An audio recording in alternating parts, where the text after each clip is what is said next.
Oh man, as I'm going through this, whoever assigned this homework assignment is the worst. 35 took forever because of fractions. 36 has like 100 parts, it feels like. I'm sorry, everyone. Okay, let's try and make it quick. Megan went walking for 2 hours and walked at 3 miles per hour. So how far does she walk? Well, if we got 3 miles every hour, miles every hour. Oh my God, why are you being terrible? Okay, let's go over here. 3 miles every hour. And we went for 2 hours, right? We're just going to multiply 2 hours here because the nice thing is that hour over hour cancels out and leaves me with 2 times 3, which is 6 miles. Again, you can kind of use common sense here too. If we go 3 miles per hour, we go 2 miles, then we double that miles. All right, B, make a careful graph of the situation with the horizontal axis having the units hours and the vertical axis having miles per hour.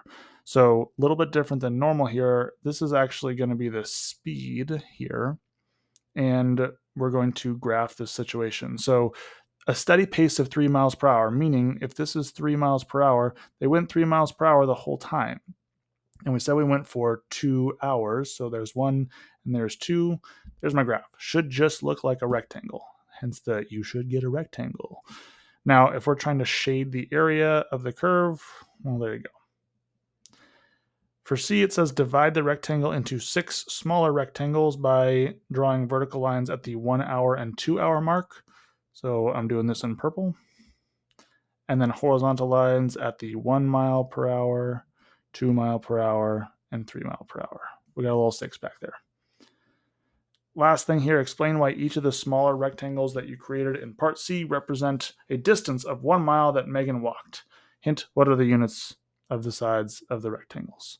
So miles per hour, again, kind of an important thing here is that this is miles per hour, which is a fraction.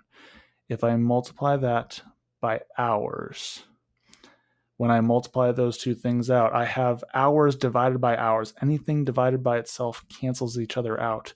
So that makes sense that each box represents a mile because of the way that those units cancel out.